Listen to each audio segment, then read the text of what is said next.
कभी सोचा है कि ये जो टूटते तारे होते हैं, अगर वो सच में हमारी विशेष पूरी करने लगें तो क्या हो? चलिए, आज एक ऐसी ही दुनिया की सैर करते हैं जहां प्यार, ड्यूटी और इस ब्रह्मांड के नियम आपस में टकरा जाते हैं। तो कहानी की शुरुआत होती है एक बहुत ही जादुई एहसास के साथ।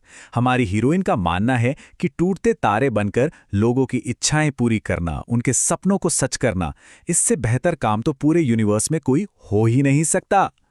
लेकिन इस जादुई दुनिया में भी कुछ नियम हैं। 3 ऐसे नियम जिन्हें कोई नहीं तोड़ सकता। पहला, किसी मरे हुए को दोबारा जिंदा नहीं किया जा सकता। दूसरा, प्यार जैसी भावनाओं को किसी पर थोपा नहीं जा सकता। और तीसरा, किसी की जान नहीं ली जा सकती। यही 3 नियम इस पूरी कहानी की नींव हैं। और इन नियमों को मानने वाली है हमारी हीरोइन हिस्टीरिया। वो एक समर्पित तारा है जिसका बस एक ही मकसद है, ब्रह्मांड में घूमना और लोगों की इच्छाएं पूरी करना। उसकी पूरी जिंदगी बस इसी ड्यूटी के इर्द गिर्द घूमती है। पर तभी कहानी में एक ट्विस्ट आता है। हिस्टीरिया की जो जादुई छड़ी है वो टूट जाती है। अब अपना मिशन पूरा करने के लिए उसे ग्रैंड स्टार मास्टर से एक स्पेशल परमिशन लेनी पड़ेगी। और ये परमिशन लेना अपने आप में एक बहुत बड़ा रिस्क है। और जो इजाजत मिली है ना, वो एक बहुत बड़ी चेतावनी के साथ आई है। हिस्टीरिया को कहा गया है कि वो स्पेस में तो घूम सकती है, लेकिन किसी भी ग्रह या तारे पर नहीं जा सकती। और अगर ये नियम टूटा तो उसकी वापसी के सारे रास्ते बंद हो जाएंगे। ये चेतावनी एक बहुत बड़े फैसले की तरफ इशारा कर रही है जो उसे आगे लेना पड़ेगा। और फिर वही होता है जिसका डर था। एक इच्छा का पीछा करते करते हिस्टीरिया अपना कंट्रोल खो देती है और सीधा पृथ्वी पर क्रैश लैंड कर जाती है। मिशन का सबसे पहला और सबसे जरूरी नियम टूट चुका है। और इसी क्रैश साइट पर एंट्री होती है हैरिसन की, एक आम इंसान जो उस जगह पर पहुंचता है और पहली बार हिस्टीरिया को देखता है, जो उसके लिए किसी दूसरे ही ग्रह की मखलूक है। हैरिसन के शब्दों से ही अंदाजा लगाया जा सकता है कि उसकी नजरों में हिस्टीरिया का आना कितना जादुई था। वो कहता है, तुम एक टूटते तारे की तरह गिरी, तुम चमक रही थीं। वो नजारा कमाल का था।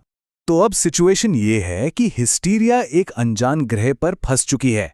ना तो वो घर लौट सकती है और ना ही उसके पास अपना जहाज या अपनी कोई शक्ति है। वो एकदम अकेली और बेबस है।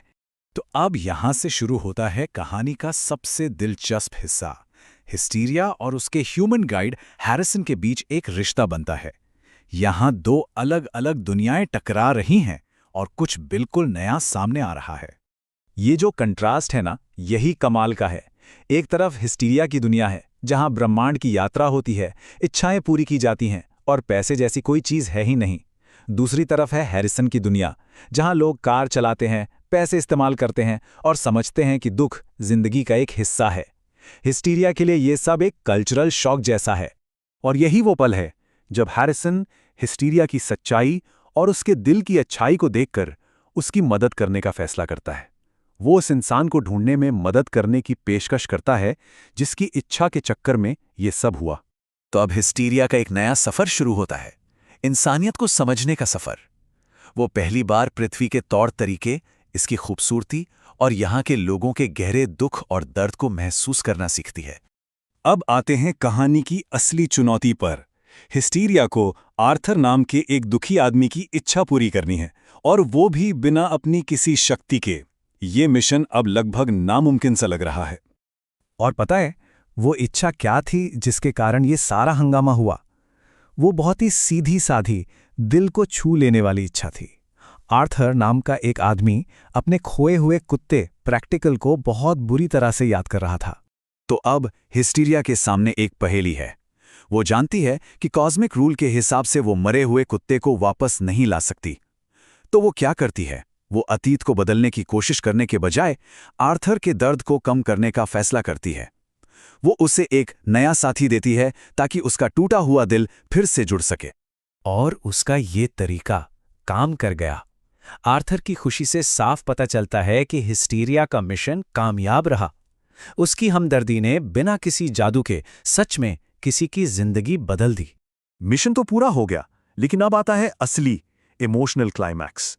हिस्टीरिया को अब अपनी ड्यूटी और हैरिसन के साथ बने इस नए रिश्ते के बीच एक बहुत मुश्किल चुनाव करना है। ये वो पल है जहां दिल टूटता है। एक तरफ हिस्टीरिया कह रही है कि उसे जाना होगा और दूसरी तरफ हैरिसन उससे रुकने की भीख मांग रहा है। दोनों के बीच जो गहरी फीलिंग्स हैं वो इस दर्दनाक विदाई में साफ नजर आती हैं। 2 हफ्ते। हिस्टीरिया के बिना 2 हफ्ते बीत चुके हैं। हैरिसन के दिल में एक खालीपन है, एक उदासी है। उसके लिए दुनिया अब पहले जैसी नहीं रही। और फिर हैरिसन वही करता है जो शायद कोई भी करता। आर्थर के अनुभव से सीख लेकर वो एक टूटते तारे से अपनी सबसे गहरी इच्छा मांगता है। वो कहता है, अगर हिस्टीरिया मुझसे प्यार करती है तो मेरी दिली इच्छा है कि वो मेरे पास वापस आ जाए। और जैसे ही वो ये विश मांगता है, आसमान में एक तारा टूटता है। ये एक इशारा है कि उसकी आवाज, उसकी इच्छा यूनिवर्स ने सुन ली है। और हिस्टीरिया वापस आ जाती है। वो बस इतना कहती है, मुझे वापस आना ही पड़ा। ये दिखाता है कि उसने अपने सदियों पुराने कर्तव्यों और अपनी पुरानी जिंदगी को छोड़कर हैरिसन के साथ अपने कनेक्शन को चुना। प्यार ने आखिरकार ब्रह्मांड के नियमों को ही बदल दिया। तो ये कहानी आखिर में हम सब के लिए एक सवाल छोड़ जाती है कि एक ऐसे कनेक्शन के लिए जो बिल्कुल जादू जैसा लगे, कौन से नियम तोड़े जा सकते हैं